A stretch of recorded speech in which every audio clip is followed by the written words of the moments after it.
تھی کرتے انسانیت کو جب انسان متعارف ہوتا ہے تو پھر تو یہ تصور بھی نہیں ہو سکتا کہ ایک انسان دوسرے انسان کا غلام بنے.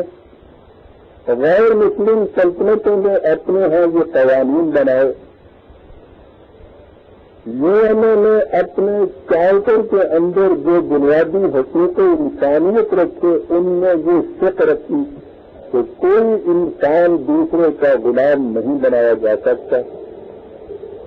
یہ عام کرتا ہوں. لیکن ہمارے ہاں یہ کیا کیفیت ہے اس کی؟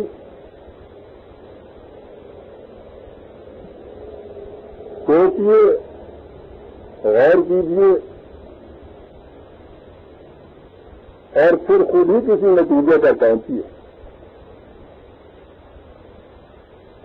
کیونکہ میں نے یہ ہے کہ یہ مسئلہ اتنا اہم ہے کہ میں چاہتا ہوں کہ ایک نشست میں اس کے مختلف گوشوں کو سامنے لے آؤں. یقیناً آپ کے دل میں یہ سوال پیدا ہوتا ہوگا کہ جو لوگ اس کے جواز میں ہیں، کے حق میں ہیں، جو اس کی تائید کرتے ہیں، جو کہتے ہیں کہ اسلام میں یہ چیز جائز ہے، وہ اس کی دلیل کیا دیتے ہیں؟ وہ اس کی سمجھ کیا پیش کرتے ہیں؟ سمجھتے ہے آج کی تاریخ 1000 برس سے ہوتا چلا آ رہا ہے.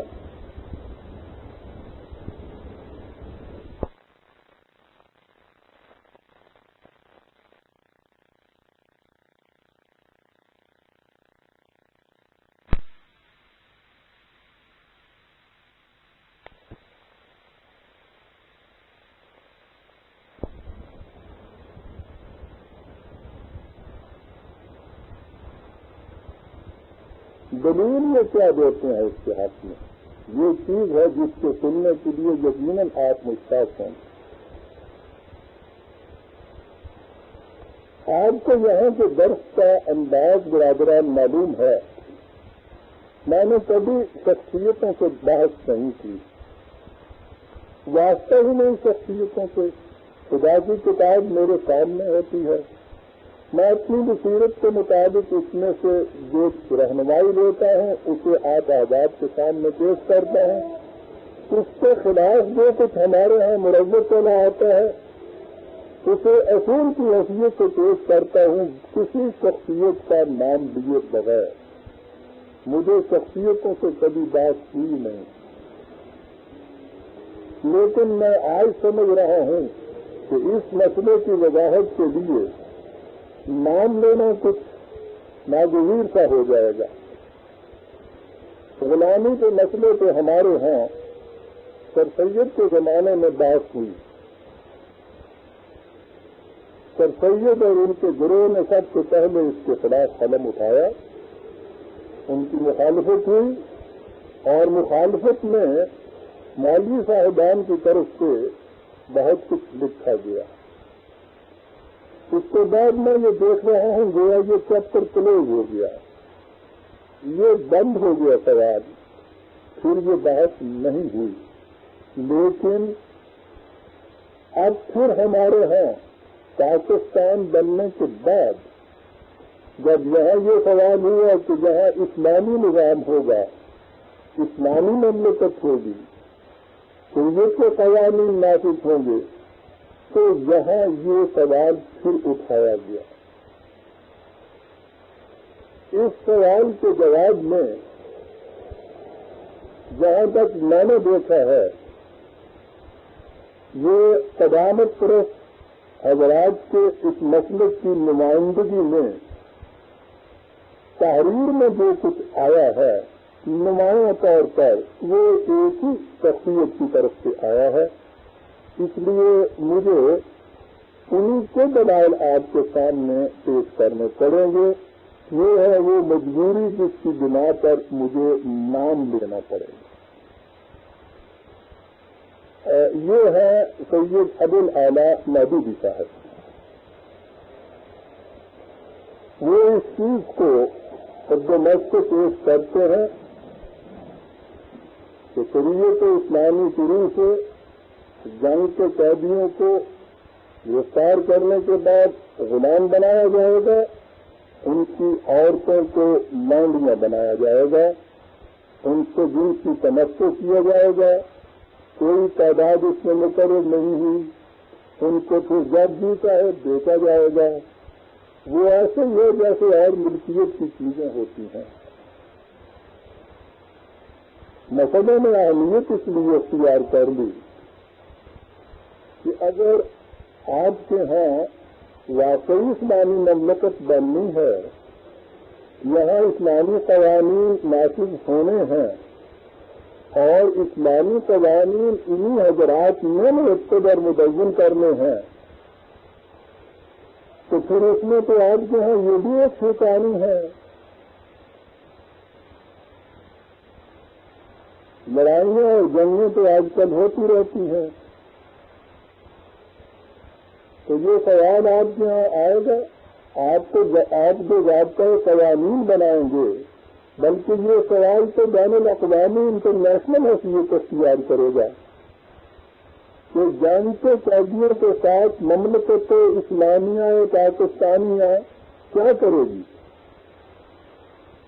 تو اس کے اندر اگر یہی ہے آپ کے یہاں کا قانون شریعت، تو اس میں تو آپ کو یہ رکھنا ہوگا کہ جنگ کے قیدیوں کو یہ مملکت گرفتار کرے گی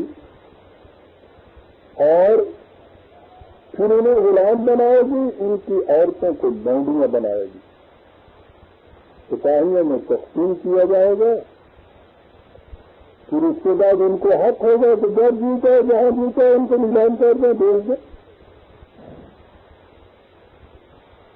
یہ ہے اہمیت اس مسئلے کی۔ پاکستان کو ایک اسلامی مملکت بننا چاہیے، یہ اسی مقصد کے لیے حاصل کی گئی تھی، لیکن اس اسلامی مملکت میں اگر یہ قوانین آپ کے نافذ ہونے ہیں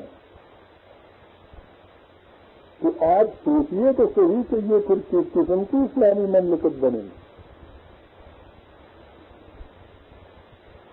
یہ چیز ہے کہ جسے انہوں نے اپنے ہاں پہلے تو اپنے قرآن کریم کی تفسیر میں بھی لکھ دیا۔ تفہیم القرآن کی پہلی جلد میرے سامنے ہے، 340 صفحے پہ جس کے یہ اسی ما ملکت ایمانکم کی تفسیر میں لکھتے ہیں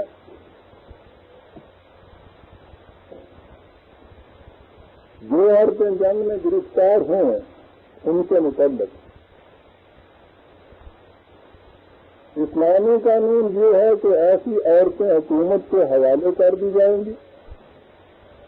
حکومت کو اختیار ہے کہ چاہے ان کو رہا کر دے، چاہے ان سے فدیہ دے، چاہے ان کا تبادلہ ان مسلمان قیدیوں سے کرے جو دشمن کے ہاتھ میں ہوں، اور چاہے تو انہیں سپاہیوں میں تقسیم کر دے۔ ایک سپاہی صرف اس عورت ہی سے تمتع کا مزاج ہے جو حکومت کی طرف سے باقاعدہ اس کی ملک میں دی جائے۔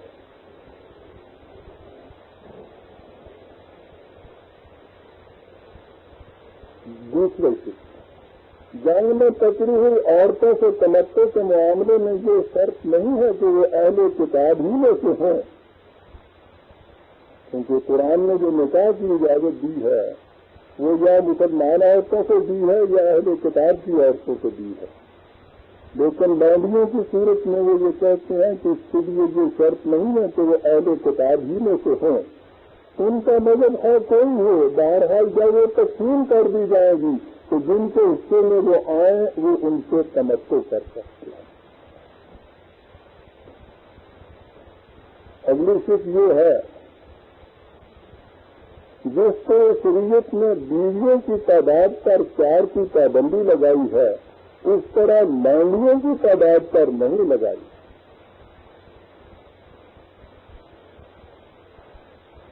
تعداد کی پابندی نہیں۔ اور اگلی شرط ہے کہ ملکیت کے تمام دوسرے حقوق کی طرح